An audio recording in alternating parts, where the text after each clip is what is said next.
அண்ணா அறிவாலயத்தில் வீசுகிறதா விஜயின் புயல்? தாவேக்காவிலிருந்து 20க்கும் மேற்பட்ட எம்எல்ஏக்களை அண்ணா அறிவாலயம் கொண்டு வர முயற்சி செய்கிறதா திமுகவில் ஒரு முக்கிய குழு?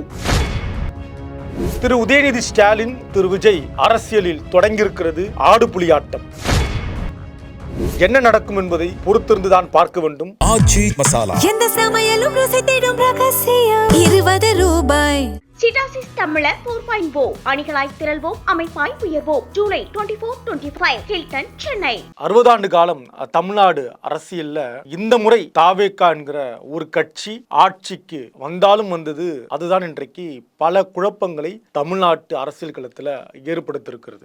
பெரும்பான்மையோடு இந்த கட்சி ஆட்சிக்கு வந்திருந்தாலும் கூட இப்படி நடந்திருக்குமா அப்படின்ற கேள்வி மக்கள் மத்தியில் இருக்கு. ஆனால் பெரும்பான்மை இல்லாமல் இந்த கட்சி ஆட்சிக்கு வந்ததே தமிழ்நாட்டில் பல கட்சிகளுக்கு அல்லது பல நிலைகளுக்கு காரணமாக இருப்பது இன்றைய நிலை. இந்த மைனாரிட்டியாக வாக்களித்து 107 எண்ணிக்கையோட, தொகுதி எண்ணிக்கையோட இந்த கட்சி நின்றதின் விளைவே இன்றைக்கு தமிழ்நாட்டில் நாம் பார்க்கக்கூடிய பல குழப்பங்கள், பல கட்சிகளுக்குள்ள நடக்கக்கூடிய சம்பவங்கள், மக்கள் எந்த தலைவர்களை எல்லாம் போராளிகளாக பார்த்தார்களோ, எந்த தலைவர்களை எல்லாம் ஒரு நேர்மையாளராக மக்கள் பார்த்தார்களோ, அவர்கள் உட்பட பலரும் இன்றைக்கு என்ன நிலை எடுக்கிறார்கள் அப்படின்றது மக்களுக்கே அதிர்ச்சியாக இருக்கு. அந்த வகையில தான் இன்றைக்கு இந்த தாவேகாவுடைய ஆட்சி என்பது பல அதிர்ச்சிகரமான பல திருப்பு முனைகளை மக்களிடத்துல ஏற்படுத்தி கொண்டிருக்கிறது. குறிப்பாக அதிமுகவை மெல்ல மெல்ல கரைத்து தாவேகாவில் கொண்டு வந்து இணைக்கிற வேலையை தாவேகா திட்டமிட்டு ஸ்கெட்ச் போட்டு பிளான் போட்டு மிக சரியாக செய்து கொண்டிருக்கிறார்கள்.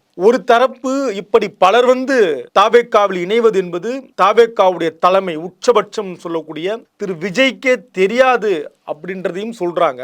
அப்படி தெரியாமல் இருப்பது என்பதே நமக்கு உள்ளபடியே அது ரொம்ப சோகமான ஒரு செய்தி. அதுவே நிர்வாகத்திற்கு, அதுவே ஆளுமைக்கு பெரிய கேள்விக்குறி. இன்னொரு தரப்புல இரண்டாம் கட்ட தலைவர்கள் கிட்ட திரு விஜய் பொறுப்பை ஒப்படைத்து விட்டார். கட்சியை பலப்படுத்துகிற பொறுப்பை அவங்க இதை இறங்கி செய்யறாங்க, அந்த பவர் அவர் கொடுத்துட்டாங்க, இறங்கி செய்யறாங்க அப்படின்ற இன்னொரு பேச்சும் இருக்கிறது. இப்ப எப்படி மெல்ல மெல்ல ஆட்சிக்கு தேவையான சீட்டு இல்லைன்னு முடிவு பண்ண உடனே திமுக கூட்டணியில் நின்றவர்களை இணைத்து ஆட்சி அமைத்தாரோ, அப்படி தாவேகா மெல்ல மெல்ல அதிமுகவை கரைத்து கொண்டு வந்து இணைக்கிற வேலையை பார்க்கிறதோ, அதே போல அடுத்த மூவாக திமுகவை கரைப்பது அப்படின்ற பாய்ச்சலுக்கு தாவேகா தயாராகிவிட்டது அப்படின்றதுதான் அறிவாலயத்துல புயலாக மாறி இருக்கிறது. அறிவாலயத்தில் விஜய் புயல் வீசுகிறது அப்படின்ற தகவல் சமூக வலைத்தளங்கள்ல பேசப்படுகிறது.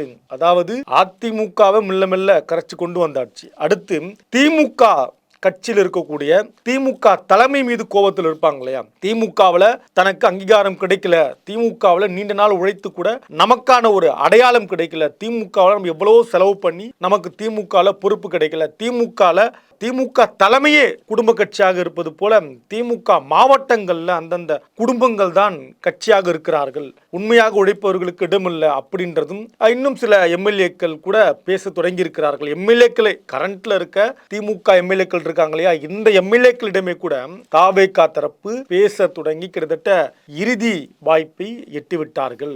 என்றைக்கு தாவேகா பச்சை கொடி காட்டுகிறதோ அன்றைக்கு திமுகவிலிருந்து குறிப்பிடத்தக்க எண்ணிக்கையில் எம்எல்ஏக்கள் வெளியேறி தாவேகாவில் போய் இணைந்து விடுவார்கள். அந்த வேலையை கூட தாவேகா திட்டமிட்டு செய்து இருக்கிறது அப்படின்ற அதிர்ச்சிகரமான தகவல் அறிவாலயத்தில் திரு உதயநிதி ஸ்டாலின் அவர்களுடைய காதை எட்டியிருக்கிறது. எனவே தாவேகா இதை செய்வதற்கு முன்னால் திமுக நாம் முந்திக் கொள்ள வேண்டும். எப்படி திமுகவுடைய தோல்வி விட தாவேகாவுடைய வெற்றியை ஏற்றுக்கொள்ள முடியவில்லையோ, அதே போல தன்னுடைய தந்தை முதலமைச்சராவதை விட அவர் முதலமைச்சராக முடியல, அவரே தோற்று போனார், அதை விட எப்படி விஜய் முதலமைச்சராவதை ஏற்றுக்கொள்ள முடியவில்லையோ, அதற்காக அதிமுக ஆட்சி அமைத்தாலும் வெளியே இருந்து ஆதரவு தருவதாக திமுக இன்றைக்கு முடிவெடுத்தது.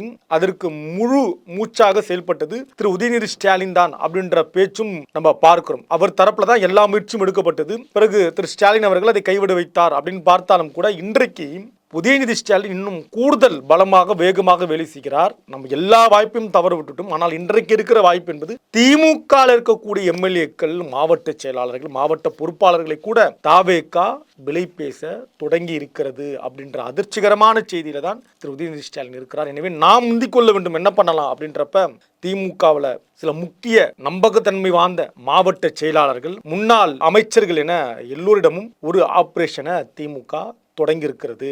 அந்த ஆபரேஷனுடைய இலக்கு என்பது தற்போது தாவேக்காவில் இருக்கக்கூடியவர்கள். இதே ஃபார்முலா தாவேக்காவில் இருக்கக்கூடிய எம்எல்ஏக்கள்ல யாரெல்லாம் தலைமை மீது அதிருப்தியாக இருக்கிறார்கள். தாவேக்கா எம்எல்ஏவாக இருந்தாலும் கூட எங்களால திரு விஜயை பார்க்க முடியல, அதற்கு காரணமாக ஒரு 3 பேர் தடையாக இருக்கிறாங்க அப்படின்னு நினைக்கிறவங்க இருந்தா அவங்களுடைய இந்த மனக்குமுறலை தனக்கு சாதகமாக பயன்படுத்திக் கொள்வது, அவர்களுக்கு சில சோஃபாக்களை அனுப்புவது அப்படின்னு கிட்டத்தட்ட ஒரு 20-25 எம்எல்ஏக்கள் தாவேக்காவிலிருந்து திமுகவுக்கு வருவதற்கான வேலையையும் திமுக தொடங்கியிருக்கிறது. திமுக இருக்கக்கூடிய மாவட்ட செயலாளர்கள், முன்னாள் அமைச்சர்கள் கோடி கோடியாக சம்பாதித்து வைத்திருக்கக்கூடிய பணத்தை தற்போது இந்த கட்சியை காப்பாற்றுவதற்காக செலவு செய்ய தயாராக இருப்பதாகவும் சில செய்திகள் வெளியே வந்து கொண்டிருக்கிறது. மறுபுறத்துல அதிமுகவும் சும்மா இல்ல.